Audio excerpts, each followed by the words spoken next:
Sawetara kowe sowan ana ing Karang Kadempel.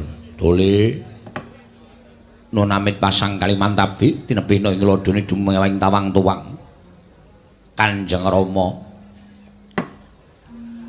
kepareng kula ngaturaken sembah sumunging pangabekti kula kunjuk sandha pepodo paduka Kanjeng Rama Semar sesembahan kula.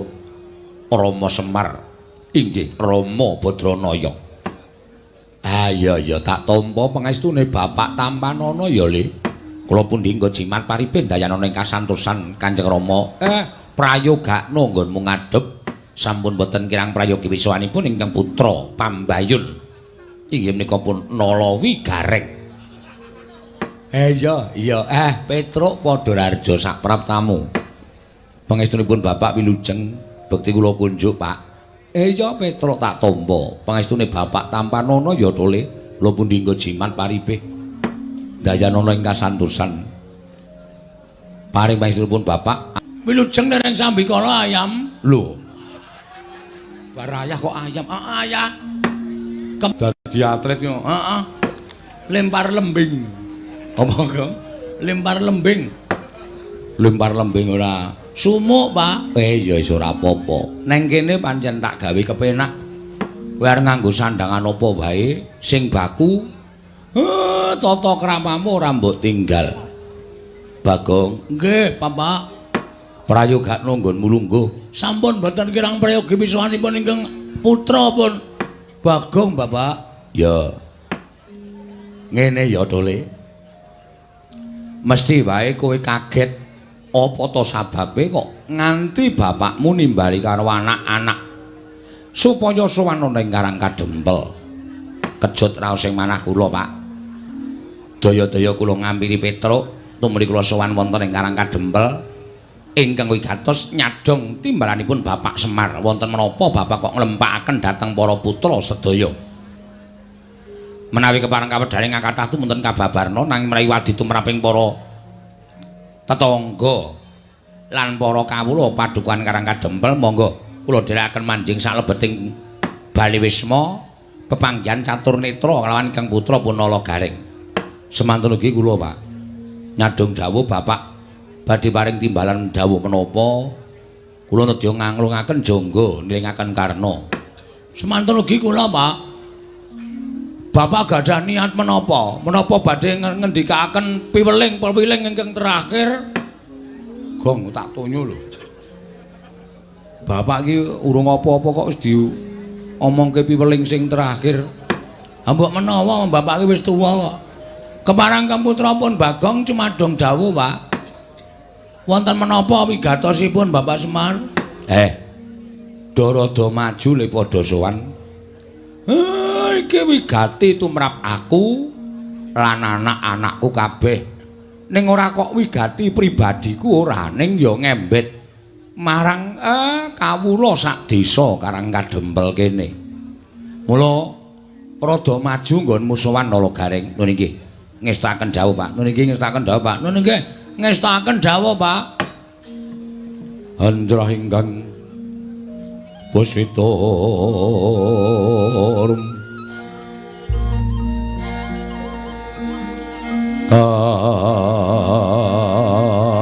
Silring Samirana mrih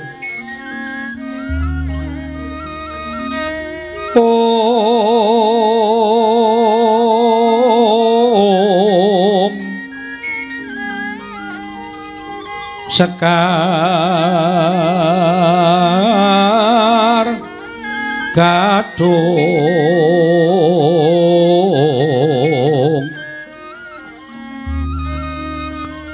Ko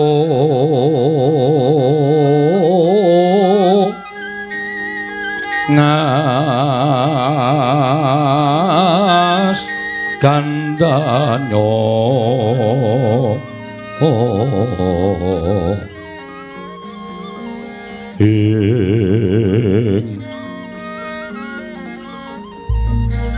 Maweh raras renaning driya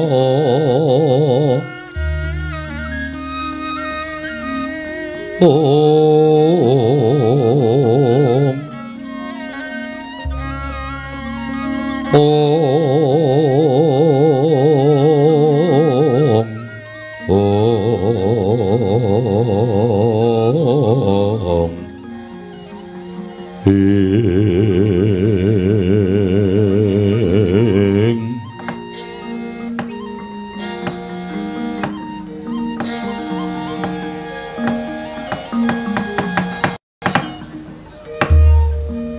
Gareng Petruk lan kowe Bagong.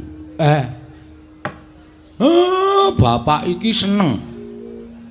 Bapak iki bangga. Bangga kok bangga. Bangga.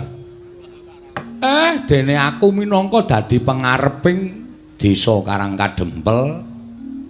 Udakara wis dina ingkang kepungkur lan mbok menawa sasi ingkang kepungkur desa kene iki ditetepake minangka dadi desa budaya lan desa wisata. Nggih, Pak. Iki ndadekake bungah rasaku padha karo desane awake dhewe iki pancen digatekake karo para pepunden-pepunden sing minangka dadi pengayomane awake dhewe. Lah, saiki kowe minangka dadi wong-wong utawa anak-anakku sing mapan ana ning Karangkadempel. Tak jaluk kanthi banget apa sing wis diparingake dening pepunden mujudake desa budaya lan wisata iki wajibe pancen mbok upakara ingkang kanthi becik. Aja banget gampang rumangsa dadi wong desa kene tumuli bombong atine. Ning bombong tok ki ora cukup, seneng tok ki ora cukup kanggo njaga sing wis diparingake dening pamarentah. Pamarentah ya kuwi wujude desa budaya lan desa wisata. Kudu mbok jaga kabudayan ning desa Karangkadempel kudu mekar. Semono uga papan-papan wisata ora ngomongake wisata ingkang dumadi saka alam nanging uga panggula wentahing para kawula sak desa Karangkadempel mujudake kapinteran. Ya kuwi Karangkadempel kene iki wis kondhang dadi papan panggonane sentral kulit. Tas sepatu kok sepatu. Lan sak piturute iki asale saka kene. Mula wajibe kuwi padha dijaga. Carane njaga supaya tetep menjila kondhang kawenang-wenang. Lah kuwi eneng pundhake sapa? Kuwi eneng tanggung jawabe saben-saben kawula ingkang mapan ana ing Karangkadempel. Aja diya-dinya, aja padha regejegan, tetep rukun manunggal tetunggalan bantu binantu antaraning siji lan sijine. Ning akhir-akhir iki wah Semar kene omong ora nganggo basa sastra barang. Sastra sapa? Saiki nek ngomongke iki rasa nganggo sastra-sastronan. Sing baku kawula iki ngerti, penonton iki paham. Oh nggih. Akhir-akhir iki kok wisatawan, Warataya. Wisatawan kok. Para-para sing padha rawuh ning Karangkadempel kok katon suda. Iki jane eneng apa? Nala Gareng, Petruk, Bagong, kowe sing minangka dadi pengarep-pengarepe eneng apa? Eneng masalah apa? Mara gage matura. Kene aku matur Bagongku kena imbase lho, Pak. Mergo sing ngeyel dhewe iki Bagong. Ning nek bapak kersane aku matur, ya ora apa-apa aku tak matur. Piye? Mergo penemune para-para sing padha golek sandang pangan lumantar dodolan kuwi durung manunggal. Durung manunggal piye? Ngene, Pak. Kono-kono ki akeh papan-papan wisata sing dumadi saka panggula wentahing para kawula mbudidaya mujudake ketrampilan tangan kayata lan liya-liyane padha karo kene. Ning kono-kono ki pendak-pendak ana puluhan para warga saka para warga saka kiwa tengen ingkang padha rawuh mesti padha diparingi sing gawa ki mesti padha diparingi dhuwit. Ngono lho. Dadi padha betah tekan kono. Ning nek kene sebagian padha diparingi, ning ngono uga iki isih ngengkel ora gelem maringi. Lah nek carane kaya ngono kuwi ora jeneng kok ora kompak to, Pak. Nek ora kompak dadine sing padha nggawa pembeli-pembeli tekan kene iki do ora seneng mergo ning kene ora entuk apa-apa. Ora ngelingi yen to rejeki saka sing kuwasa kuwi janjane awake dhewe ming minangka lantaran. Ora dikukup dhewe ning uga diratake karo para-para sing bakal nampa rejeki. Bagong kok ngono? Sik, Mir. Mau ayah kok saiki, Mir. Iki masalahe rada serius iki, Tru. Iki perlu apa jenenge iki? Ana pembelaan saka aku. Aku buka toko tas ki ning tanah-tanahku dhewe ning nggon-nggon aku dhewe. Kok dadi aku dadak ngenehi sopir-sopir bis ngopo? Lho, kok sik sopir bis sing nggawa tekan kene gong kudu ngenehi tip. Kaya aja nganti kowe malak terus rejeki tok pek dhewe. Nek carane kaya ngono, ora mung kowe tok sing kapitunan, ning tangga teparo sanak kadang padha kapitunan. Mula sing kompak. Ayo, nek diparingi semene bareng-bareng. Men kabeh mengko nek kondang kabeh tekan kene kabeh, dodolan kabeh, kerejeken kabeh. Ngono lho, Gong. Terus aku kon menehi. Heeh. Aja malak, tandani lho. Rejeki iki nek malak sudane cepet, Gusti ora paring meneh. Percaya karo aku. Nek rejeki kowe ora malak, diratake karo tangga teparo, diratake karo sanak kadang, diratake karo sing wajibe nampa rejeki kuwi. Wo, arep ming entuk sithik ning ajeg. Entuk sithik ajeg tinimbane akeh ming sepisan. Pilih ndi? Pilih kabeh. Lho. Pilih sithik ning ajeg. Nek sithik ajeg kudu tumindak kaya ngono kuwi. Apa-apa ki digawe sayuk rukun. Marjinamatan daya dinayan. Ngono lho. Ha ta? Ha iya. Piye rasamu? Duh. Ngopo e? Lek ndodok kena keprak. Terus piye nek menurut kowe? Nek pancen ngono wis kompak aku ya saiki melu. Lah ngono. Nek ora kompak ki bakal ya dadine ora apik. Nek kompak nyawiji tunggalan ki apa wae wis to, Gong. Sing bagot sing abot bakal dadi enteng, sing angel mesti bakal dadi gampang. Lho, ya ta? Sithik akeh disyukuri. Aja malak. Oh iya. Ngono lho. Aja terus kowe entuk rejeki akeh terus ora mbrebel sithik-sithik. Oh, nek kaya ngono kuwi ora ndek kanca, ora ndek sedulur. Heeh ya, Tru. Ha iya, wiwit saiki kudu kaya ngono. Siap. Wis saiki aku arep padha karo kanca-kancane. Ya, ngono kuwi. Syukur nek wis ana siji sing diudari, angka loro bab budaya. Bab budaya kuwi ya kudu dijaga. Merga iki awake dhewe mapan ana ing tanah ingkang kebak budaya ingkang wis dadi tinggalaning para nenek moyange awake dhewe mbiyen. Awak dhewe wajib nglestarekake. Ngono. Lah kok saiki padha diya diniya. Gareng wingi wis gelem jatil kok saiki wis ora gelem.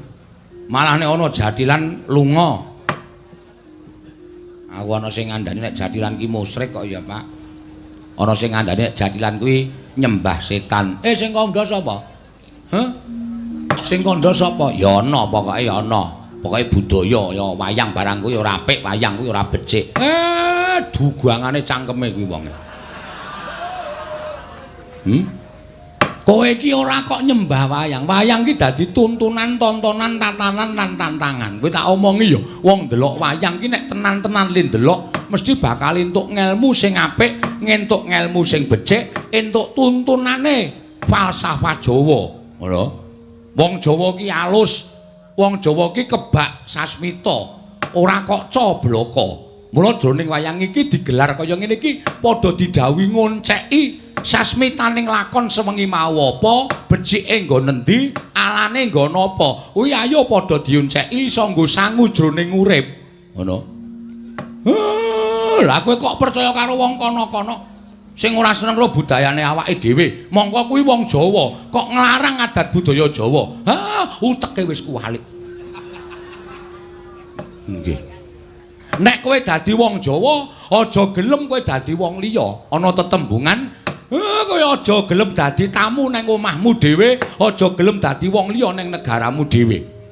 Lincak, blangkon, surjan jarik kuwi tok upakara sing apik, aja diganti sandangan liyane. Wong nyatane kuwi ya sandangan apik, ya sandangan becik. Iket ki bakal ora le nyolong. Lah kok dadi disalahke iki luput ning nggon apa? Kowe kelingan ora?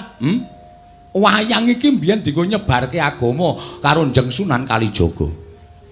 Lah kok dadi ana sing muni kaya ngono kuwi? Nek kira-kira isih seger mangan pari tanah Jawa, isih wareg mangan wari tanah Jawa, isih seger ngombe banyu tanah Jawa, ayo do nguri-uri kabudayan Jawa. Ana tetembungan di mana kaki dipijak, diisi tu langit dijinjing. Tegese nek di papan kowe mapan ki ngreganono budaya kono. Aja kok malah tok singkang-singkang kowe ora ndek tangga, ora ndek kanca. Urip ki ora iso nek ora bebarengan, urip ki ora iso nek ora sesandingan. Sok nek mudhar arep mangkat ning kuburan dhewe apa kowe? Nggih, Pak. Kowe kudu duwe jati diri. Lah iki lho. Wong ki nek ora duwe jati diri, wekasan ora iso ngendhaleni diri, terus ming rubuh-rubuh gedang. Kancane gayeng ngalor kowe melu ngalor, kancane gegeran ngidul gayeng ngidul kowe melu ngidul. Mergo kowe ora duwe jati diri. Mula jati dirimu kuwi ketokno iki lho, jati diriku wong Jawa. Ya aku kudu tresna budaya Jawa, ya aku kudu seneng budaya Jawa. Wong kuwi budayaku, kuwi budayane leluhurku. Ngono. Kampleng ya itu. Sapa? Sapa? Gareng iki. Lho kok gareng iki? Gareng iki ming kurban kok. Gareng iki ora salah kok arep dikamplengi ora. Sengit aku. Mulane saiki kok sing teko latihan jatian kok kurang siji iki bol gareng iki to. Kowe iki ape lho reng dadi celeng? Celeng matamu iki ora. Ora ana sing iso kaya kowe iso bijek-bijek merga sikile pincang. Nan, trampil lemu joget mula aja. Kuwi iki ora apa-apa nek. Wis to. Ora apa wong kowe iki mung budaya. Jroning atimu aja nganti kowe percaya karo kapercayane liya kejaba mung percaya marang panguwasaning Gusti Akarya jagat ngono. Sing kandha sapa kuwi? Ya ana kuwi sing nyebutke kuwi engko nek kowe nglakoni kaya ngene iki dosa. Kowe nek nglakoni kaya ngene iki dosa. Lah iki lho, Pak. Aku ora seneng karo wong sing sithik-sithik ngarani dosa. Sithik-sithik ngarani dosa iki apa dhek iki ponakane sing gawe urip apa? Sing nemtokke dosa iki mung Gusti. Ngono lho, reng waton kowe ora nyembah jarane, kowe ora nyembah karo demite, kuwi ora apa-apa, kuwi budaya. Ya, Tru? Ngono lho, bener. Bagong ki arep wong kucluk ngene malah pikirane cerdas ngono lho. Ayo to, ora sandadak piye-piye. Oh iya sesuk tak menyang truk. Wis kowe iki ndek jati diri. Iki budayamu kok arep ogre-ogre. Lah, nek wis kowe eling saya aku tak omong. Nggih, Pak. Aku ki rak kepengin bangun desa. Bangun menah. Sengit tau anggere titik-titik bangun, bongan bangun. Kaya materiale iki cukup. Sik to, Gong, kose. Kose. Aja nesan-nesu sik. Kuwi kok njur titik bangun, titik bangun. Ah, jan wis ngatimo iki karepe piye to ya? Ngatimo sapa? Pokoke bakule tas pojokan kaya wonge mblegentong dhewe pancen. Wanto. Ha iya. Titik-titik bangun. Heeh. Semari nganti kesel aku iki mbaya wis man. Liyane jalukane kuwi engko ndak duka. Ndak ora seneng. Nganti aku iki ngarang lakon ning panggung lho. Mergo mung bangun. Ngladeni para penonton ki kudu beda. Ayo ngene iki iso pecah ndase suwe-suwe. Ha iya. Nek yo ngene lho, Gong, malah justru kuwi dadi pamecut tumraping kowe. Kudu selalu berkreativitas, selalu berkreasi. Engko nek kowe ana ning nggon streaming ditulisi Semar Mbangun Desa, ngono kuwi terus cok jejerke beda.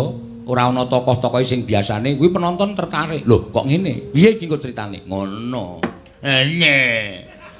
Ngomong karo iso wae kene iki. Wis ndase kesel. Ayo kudu dilakoni. Wis kesel bayare ora full.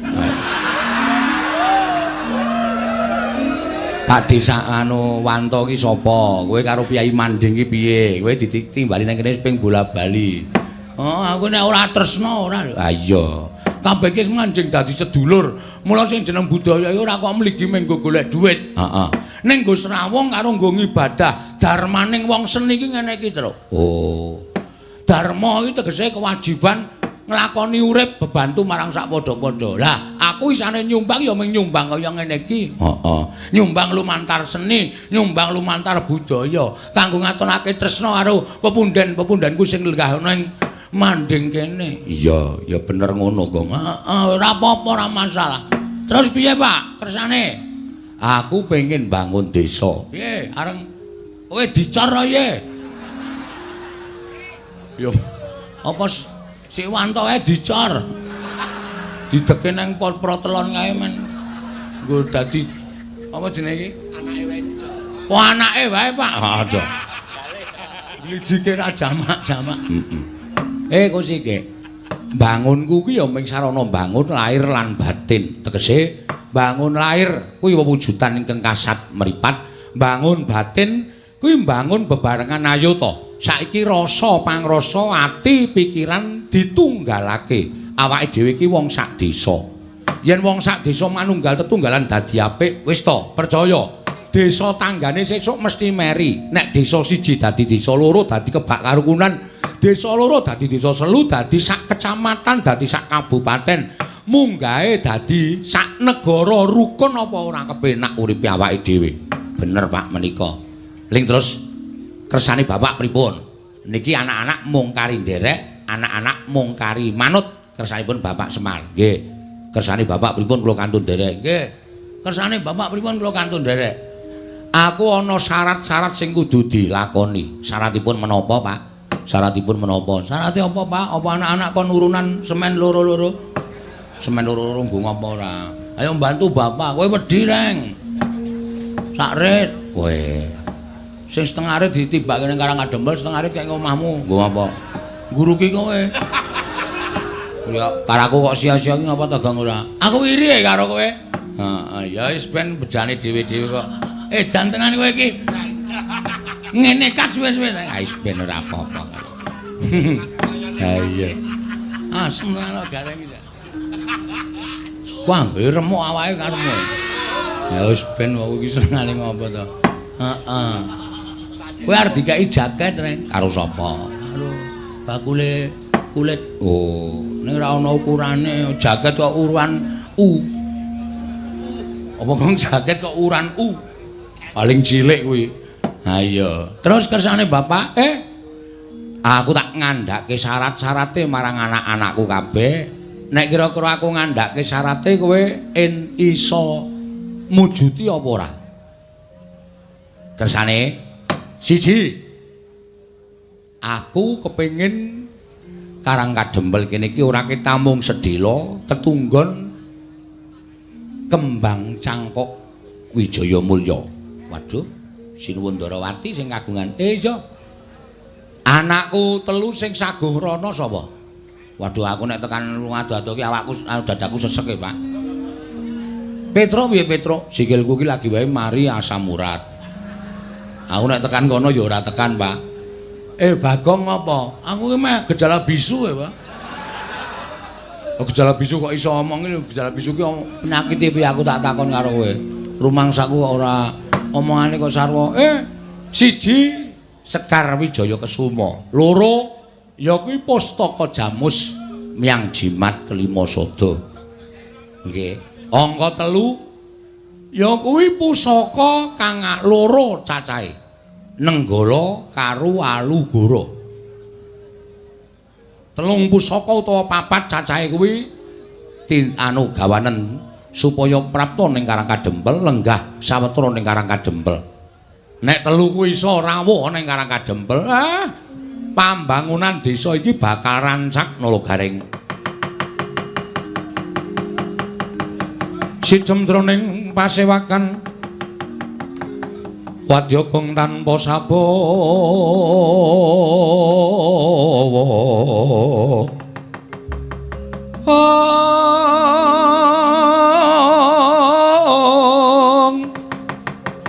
Kapraban dening Sang Nalendra Tama mangu-mangu-mangonengi lerwu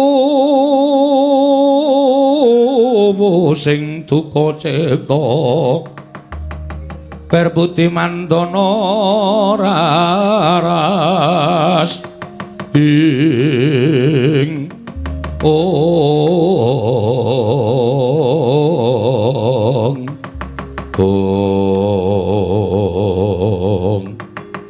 dereng ngantos pariposami Balwacana kasaru geger njaba sami alok yen tana priyagung rawuh sinten ingkang parung prapting wonten ing padukan Karangkadembel minggah madaning pendhapi padukan menika ta warnane lancur-lancur Pandhawa Kapandikan Bambang Antasena, Raden Garukaca, Raden Hanantarja, Raden Abimanyu, Raden Irawan miwah Raden Wisanggeni akarya cingak kang samya mulat.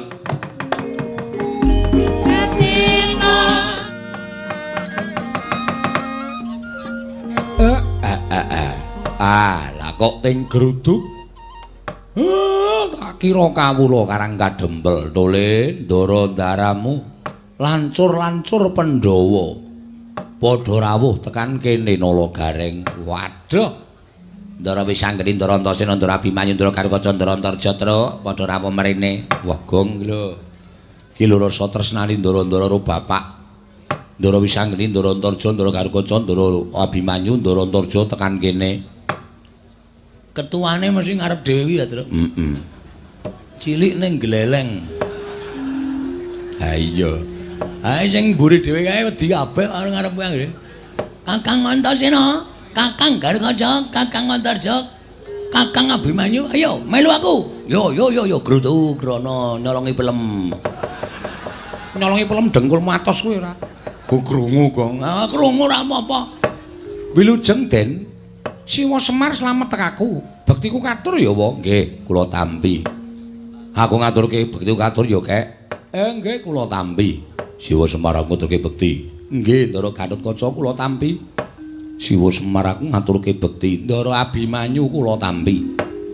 Siwa Ismaya aku ngaturke bekti. Ndara Antarja kula tampi. Nalagareng slamet. Pangestunipun Ndara Wilujeng. Slamet kele, Dekle. Piye, Rek? Jane ora trima atiku aning bose. Ha iya. Wis ora apa-apa. Wilujeng Ndara Antasena, bekti kula kunjuk. Ya. Tak tampa Reng. Garing padha slamet. Pangestunipun Ndara Garukaca, Nalagaring padha slamet. Pangestunipun Ndara Abimanyu Wilujeng, Nalagaring padha slamet. Padha kok plada. Padha slamet. Pangestunipun Wilujeng, bekti kula kunjuk. Ya tak tampa. Ndara Wisanggeni bekti kula nggih Den. Petruk tak tampa pangestuku Tampanana ya Petruk nggih. Ndara Antasena ya terus tak tampa pangestuku Tampanana nggih. Ndara Garukaca ya Petruk pangestuku Tampanana nggih.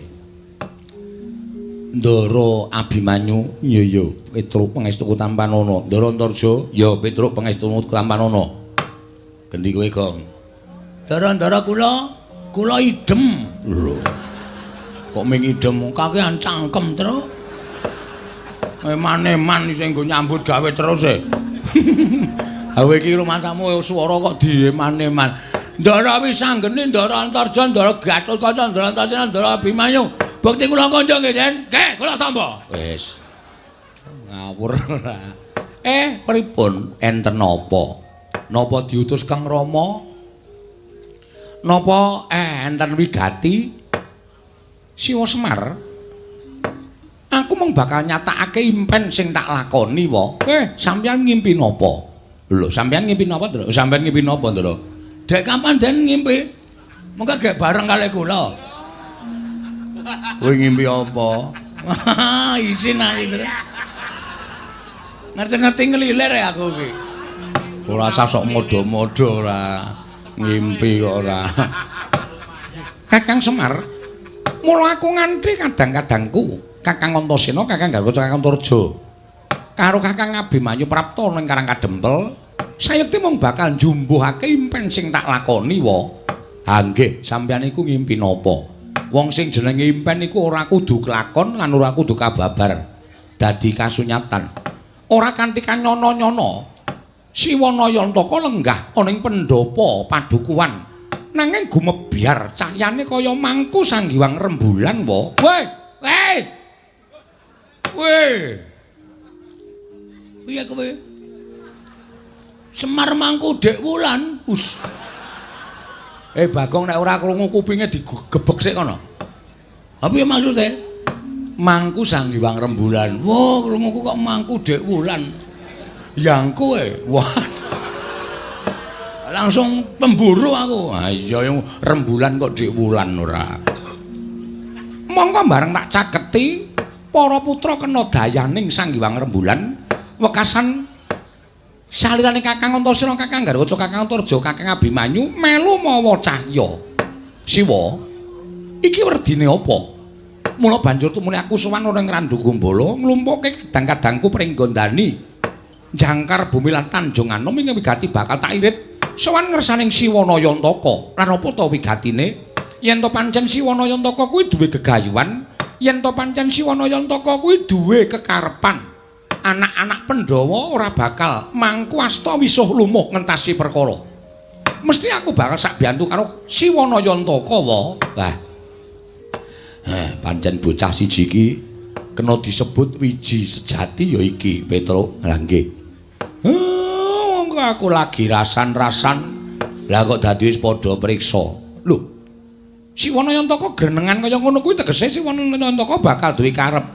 Kula niku rak mung kepengin bangun desa.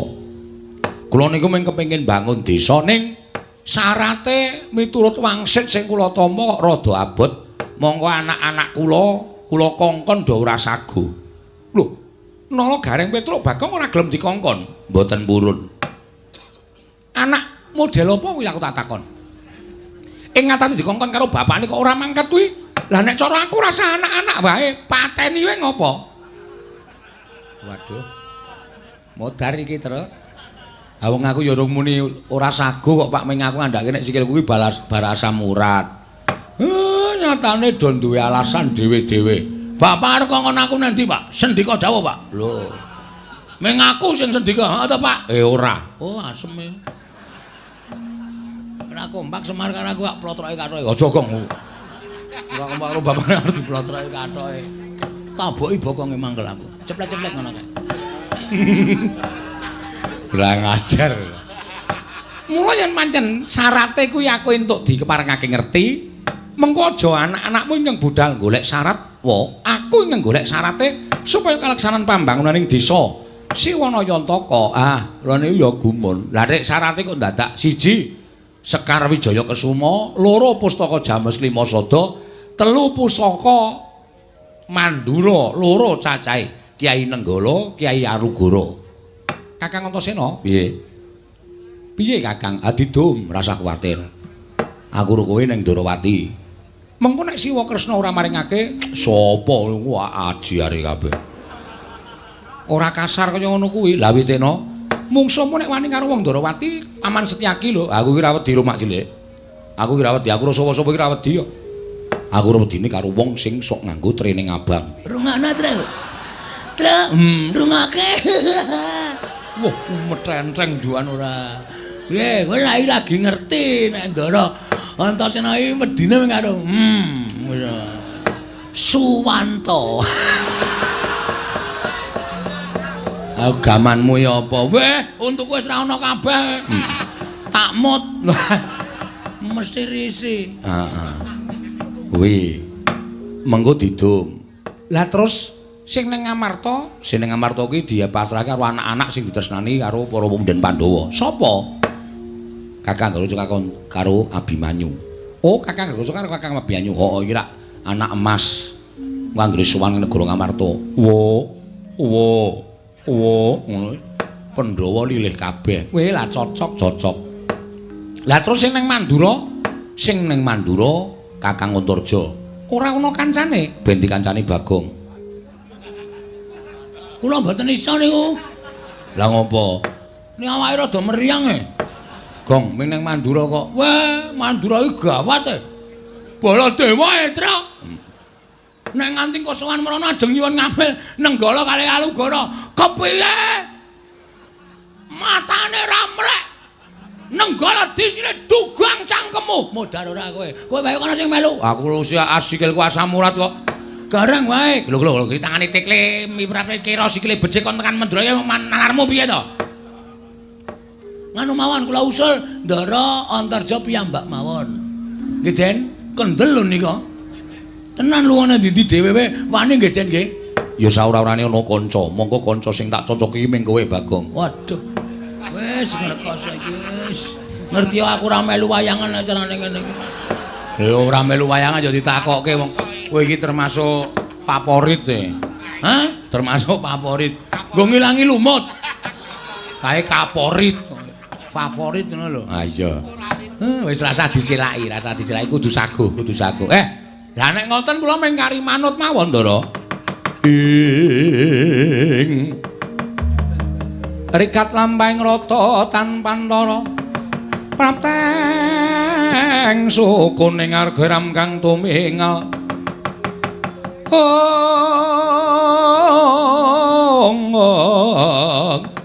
ram kang tumingal dendeng saengga praja praptaning Begawan Durna tuwin patih Harya Senguni dumrajog tanpa laraban.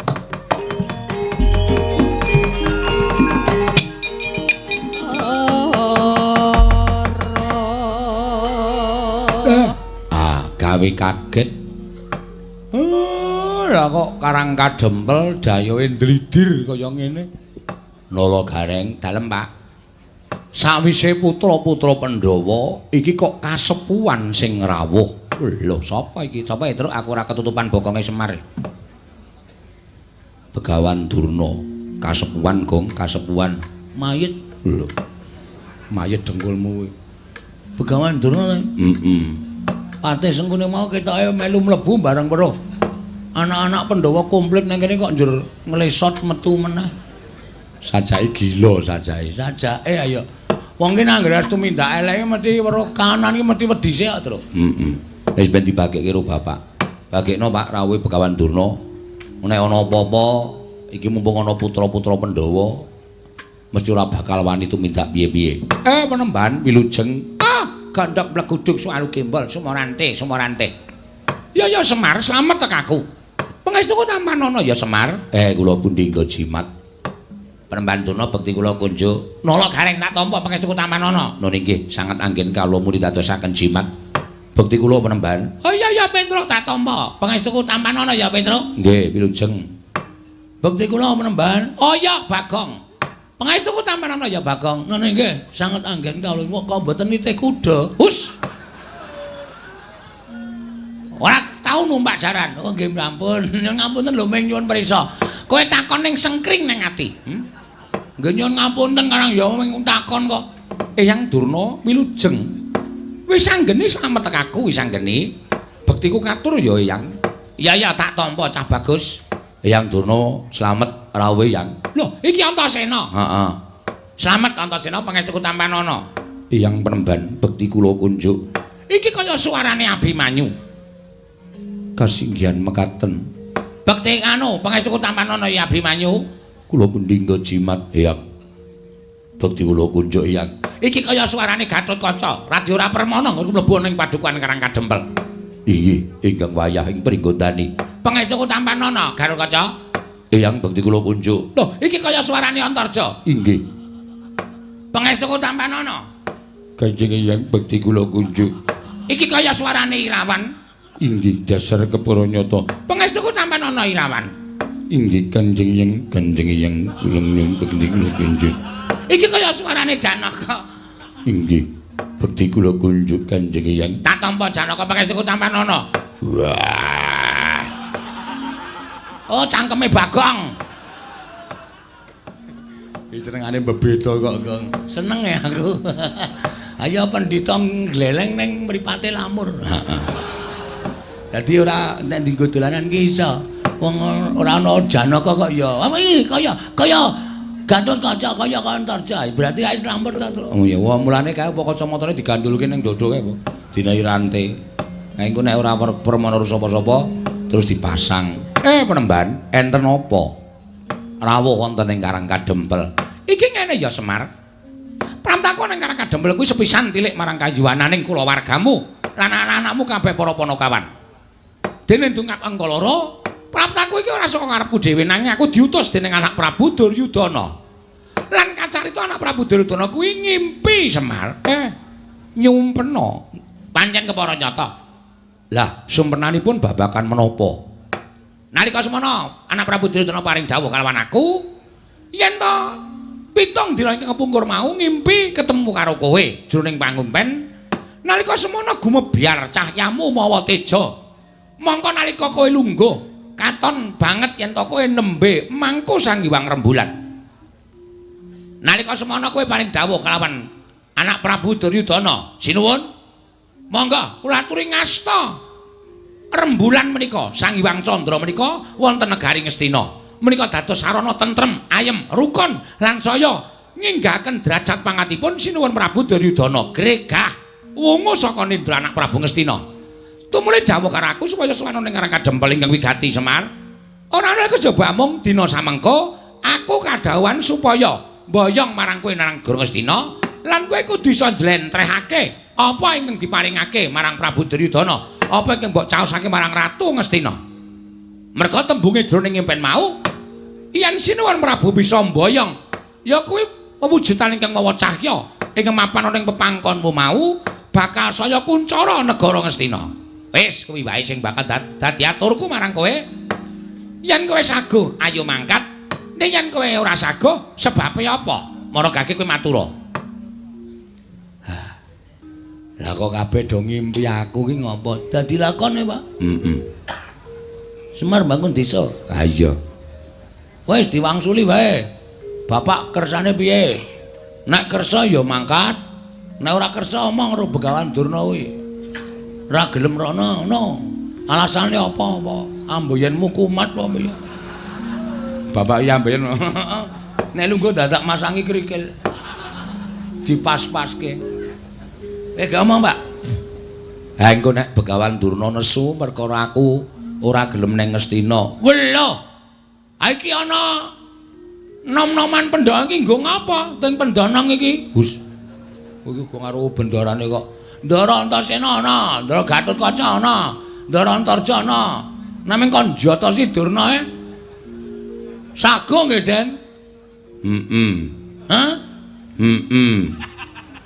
Sing tetek ta? Rasa ora ndirasa kepenak. Sago ta Ndara Antasena? Ya nek Eyang Durna salah tur ora kena dikandhani, nek tumrap aku hukume Antasena ki sapa sing salah tur ngeyel, wajibe dijotosi. Kusik. Perkara iki aku ora bakal ngeyel. Ning aku mung kepengin ngerti Semar kuwi gelem sowan ning Ngastina apa ora? Nek gelem ayo tak boyong, nek ora sebabe apa? Ming kuwi tok aku ora bakal ngeyel. Nuwun sewu. Kula niki lagi arep duwe gawe. Loh, ngapa? Mecah sirahe Bagong apa piye? Bagong. Arep dipecah sirahmu. Wah, pecahe sik to. Iya. Ora ngawur nino. Sang arepku ora ngapa-ngapa diwarai. Wah, geceke sirahe. Urung ana masalah kok. Gawe masalah, Pak? Oh iya. Kok bapak kok ya manut ki piye iki? Kok ya iya. Sing ngomong sapa iki mau? Bagong. Tak kira Ndara Wisanggeni. Ah, beda. Wisanggeni cilik kok. Aku gedhe kok. Beda no. Nek aku gedhe nek ditemesok tambah gedhe kok. Nuwun sewu, kula niku nedeng gadah damel. Lho, kowe duwe gawe apa? Kula kepengin bangun desa. Mula nem-neman Pandhawa sami rawuh wonten mriki, lancur-lancur Pandhawa sami rawuh wonten ing papan mriki, mergi kula kepengin bangun desa. Mujudake desa ingkang kebak karukunan, kabagyan, katentreman lan nampi berkahing Wang Mahanasa. Mongko syarate nggih pinten-pinten syarat sing kula ajeng kula gayuh. Nek nganti desa niki kula tinggal, napa sing kula jangka ora bakal kasembadan. Semar, pripun? Kowe iki tekan Ngastina ming sedhela, ngono? Tekan Ngastina ming sedhela, ming matur ngesanipun anak Prabu Duryudana.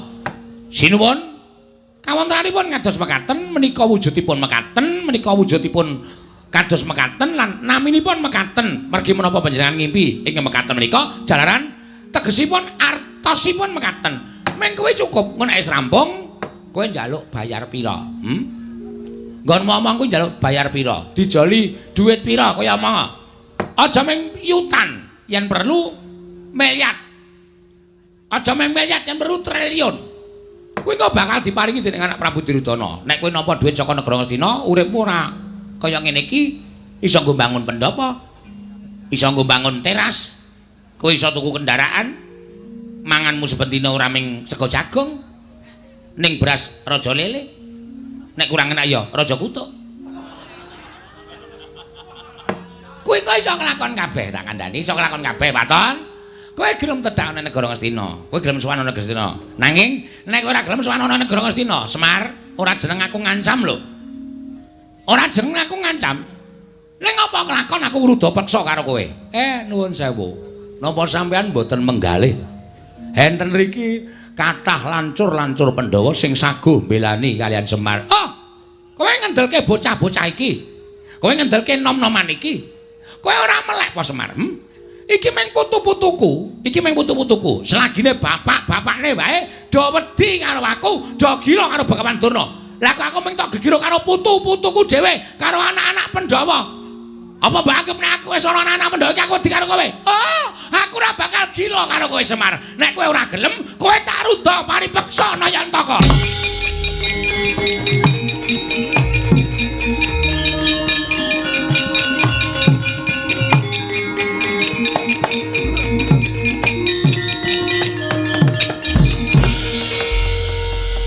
Ngandel ora?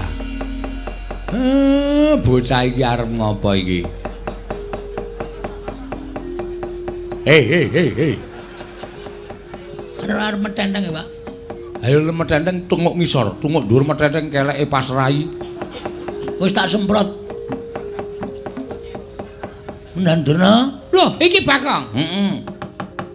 Arep ngopo kowe? Sampeyan wau ngendika pripun?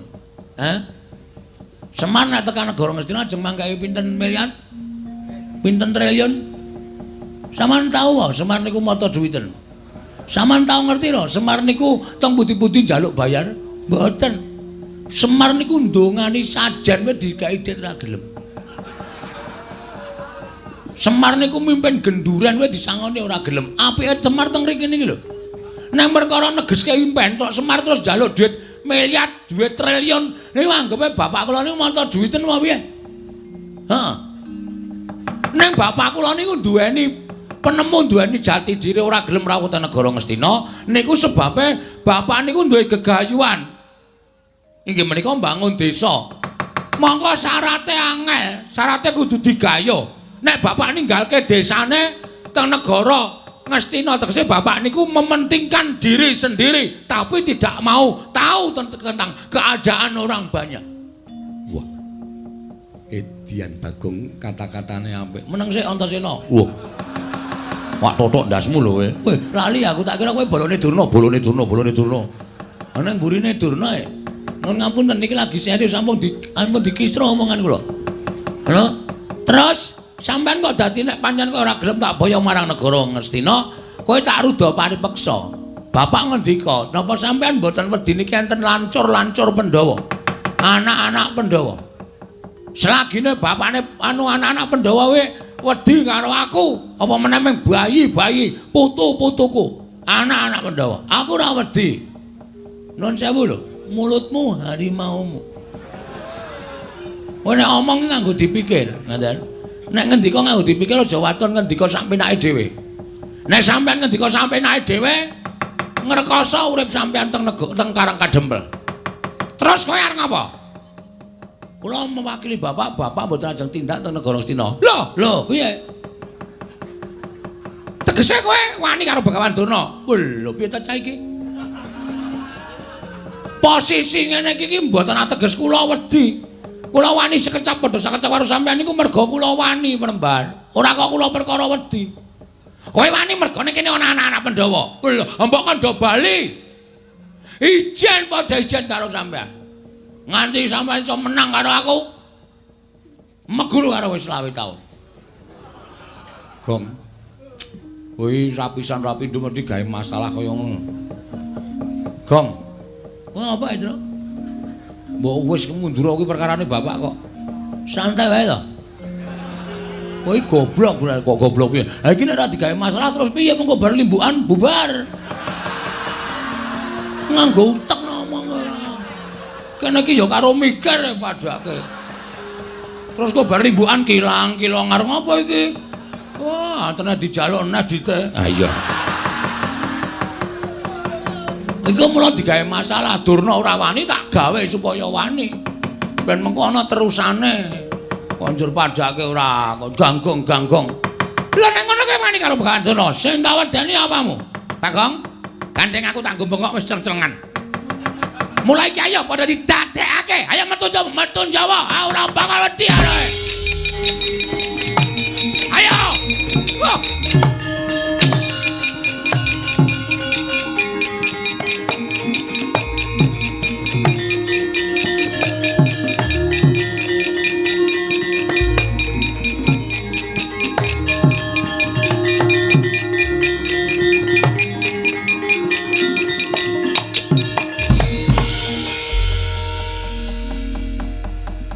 ana tetembungan jagung bakarane. Endi? Lho kok endi? Ana, Pak. Sak ngertiku mung sate kambing. Wah, wis cilaka tenan. Kok cilaka piye? Durna wani. Ayo tandangi. Kowe wis wani nantang Begawan Durna kuwi ana tembungan jagung bakarane tanggung perkarane. Saya tak takon karo Ndara Wisanggeni. Kowe arep takon apa, Bagong? Sampeyan mau rawuh mriki nak pun sendika mbelani bapak to? Mbantu karo bapakmu ora mbelani. Lah saiki nek pancen bantu niku sampeyan kudu sago ngundurke Kurawa. Kusik. Aku mbantu le mbangun lho, ora ana mbantu perkara liyane. Diar kowe ra. Nek Siwa Semar mbangun desa aku mbantu, nek perkara liyane kon ngundurke Kurawa kuwi aku ora ana perkara ora pepundhenku Kurawa. Ya ora masalah wong aku ora tau weruh kowe perang kok. Kowe kisane mung modal lambe. Ya majuran kaya inspektur rasane. Darantasena. Apa, Gong? Sampeyan bantu kare Semar to? Bantu mesti. Nek bantu mbok tulung Kurawa diundurke. Aku ya mung bantu le mbangun desa ora perkara kok tekan kene ora niat gelut. Aku usirku ndelok jagat iki supaya tentrem, ayem ora ana regejegan. Terus fungsine kula nantang Durna niku mau. Lho, sing nantang sapa? Kula. Kok sing temandang aku? Nek wani nantang wani nandangi. Ya, ora masalah. Oke. Kita wis do pidak jempol iki kita. Ndara Gatot Kaca. Nggih. Saman nate kemutan mboten? Perkara apa? Biyen jaman sampean dijedi teng Kawah Candra Dimuka. Iya. Niku asline sing ngetutke meng kula. Petruk ora wani tekan kawah, Gareng ora wani tekan kawah. Napa meneh Semar? Semar nek kena panas leleh. Sing tekan pinggiring kawah ngenteni Ndara Gatot Kaca jedul saka kawah niku mung kula. Apa mbiyen aku akon? Nggih mboten. Ora kewajibanmu to? Nggih. Terus kula tak takon, kewajiban sampean napa? Aku dadi satriyaning praja. Satriyaning praja kewajibane ngayomi para kawula negara Ngamarta. Karang Kadempel niku ke bawah keperintah negari pundi? Ngamarta. Karang Kadempel ajeng diserang para Kurawa. Sampeyan pripun sebagai satriya? Mestine aku ngayomi. Mestine kudu ngoten. Iya. Kurawa kudu mundur tekan negara Ngastina. Iya. Dadi kewajibane sapa? Sing ning Karang Kadempel sapa? Kula kali Bapak kali Petruk kali Gareng. Terus nek kowe masrahke perkara kabeh marang Garukaca, apa rampung perkara negara? Aku ngrampungi perkara negara Ngamarta ya durung rampung-rampung wae perkara Karang Kadempel. Sing gedhe pangapuramu rampung ana dhewe. Duar. Dongaku kabul. Kowe ndonga apa ya, Truk? Asem e. Ndara Antarja? Nggih. Sampeyan nggih mboten purun nabi kula. Ora terus terang bae ora. Wah, iki kok bloko banget to iki. Iya, Bagong, awakku kesel tenan, Bagong. Nggih, Bapak. Ndara Abimanyu sayangku cintaku. Ndara Abimanyu. Apa, Bagong? Sampeyan tresna kali kula to? Tresna. Mbok kula dibantu. Bantu apa? Sak gedhagan iki aku mung iso mbantu 150, Bag. Ya tekan dhuwit to iki. Kula niku nantang para sata Kurawa. Sing gedhe pangapuramu, Bagong, aku ra iso piye-piye. Kadang-kadang kudu ora mbelani, nek aku mbelani mesti aku dijothak, ora dijak dolan, ora dijak lunga. Oke. Iya. Dhewe kaya ngono ya. Bengi iki ora ana sing mbantu karo Bagong. Pak. Gandeng aku wis kadung nantang Durna. Isen aku mundur, Pak. Terus aku njaluk pamit ya, Pak. Arep nendi? Methuke Kurawa, alakonane dhewe, wak ladenane dhewe, tak tandhane dhewe, Pak. kok njewewek cangkeme? Ora ngematke ya cangkemku ki sariawan. Oh. Nek ngomong serono ae, Pak. Pamit ya, Pak. Yo sing ati-ati. Nek kowe mati kowe dadi kusuma bangsa. Matimu bakal dipendhem ning taman makam pahlawan. Anjuk bathine apa? Mati wis ra iso urip meneh kok. Ya Pak, nyuwun pamit ya. Yo sing ati-ati. Petro, kowe tega tenan karo aku? Aku lagi males, Gong. Lakonono dhewe. Nah aku mati lho, Tru. Mati awakmu dhewe kok aku bingung. Aku senengane glelengmu ora jamak-jamak. Nek ketanggur kene iki men tok rasake dhewe. Reng, Apa? nek aku mati, aku ora nyaur utangmu. Ora nyaur apa-apa tak ikhlaske, Gong. Edan. Aku ngimpi apa to ya bengi iki? Oh dadi kaya ngene kae, Pak. Nyuwun pamit. Begawan Dana Kurawa iki Raden Minajingga. Ingkang sagung ngenjarat karo Esa Kurawa menyang dhewe.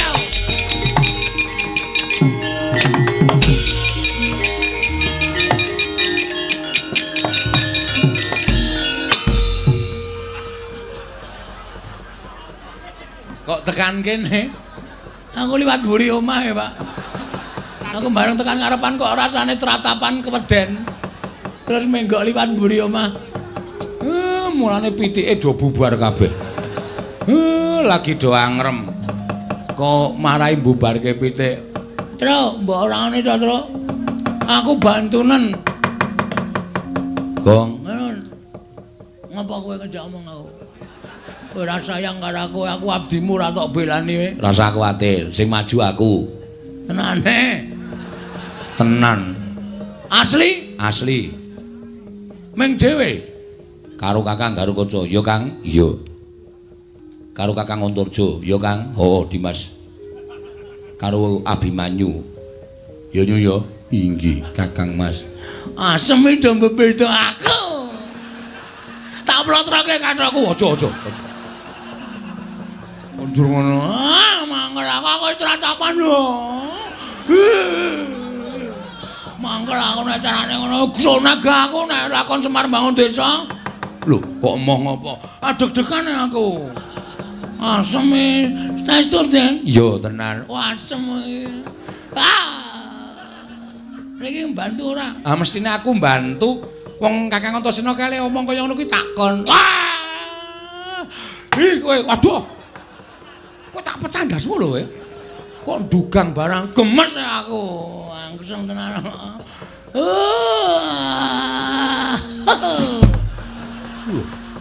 Kok jengkelit barang ora. Saking senengku. Enggak metu njaba enggak. Sampeyan metu njaba metu njero. Ya ayo nek ngono metu njaba. Karo aku bulane do seneng metu njaba ora masalah. Wah, tak cocoki ndase Bagong omongane. Kowe ngapa? Kowe iki nek ngene iki asosiasimu sing elek, pikiranmu sing jorok, goblok kowe. Ora iso mencerna kata-kata kowe. Oh, petok. Kowe jenes, aku sengit karo kowe kaya wong-wong kaya kowe pikirane elek kaya ngene. Delok limboke terus pikirane elek kae porno kae, susune mencetot ngono kae. Kowe sing basa iki pikirane sing nonton. Wong kuwi keindahan kok. Ora, kowe menungsa ya ana wis sengit tau. Nggih, Den nggih? Iya. Kamu tuh gak? Yo. Ndara Bimanyu? Iya Bagong aja kuwatir tak belani. Ndara Garukaca? Iya Bagong aja kuwatir tak belani. Ndara Antarja? Iya Bagong aja kuwatir tak belani. Ndara Wisanggeni? Iya, wis ayo mangkat dina iki. Kakang Antasena, Kakang Garukaca, Kakang Antarja mesake Bagong. Ayo padha dibantu. Nek kira-kira mengko kalah karo Kurawa, ya wis ben ditandangi Bagong rek. Iki omong apa meneh? Macem-macem ora ya nganti rampung. Iya, nganti rampung ya.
Ya kowe isih tengok nang kene, Gong. Hah?